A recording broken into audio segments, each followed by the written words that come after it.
আসসালামু আলাইকুম। আমার প্রিয় গাইস, ভাই ও বোনেরা, অনলাইনের চাচা ভাতিজা, আপনাদের ভালোবাসা জানানোর জন্য ছুটে চলে আসলাম।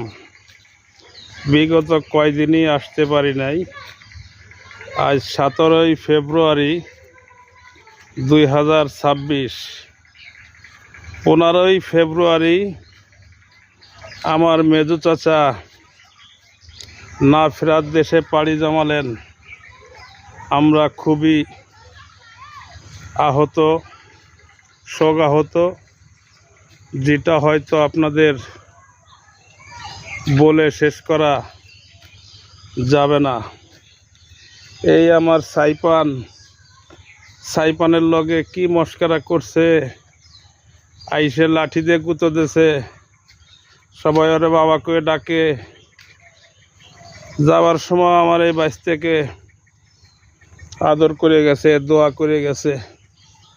ওই আমাদের শেষ দেখা। আর বাবা ফিরে আসলো না, বাবা আমাদের ছেড়ে চলে গেল। আমরা সকলে দোয়া করি আমার চাচার জন্য। আপনারাও সকলে দোয়া করবেন। সবার প্রতি রইল ভালোবাসা ও শুভেচ্ছা। ভালো থাকবেন সকলে।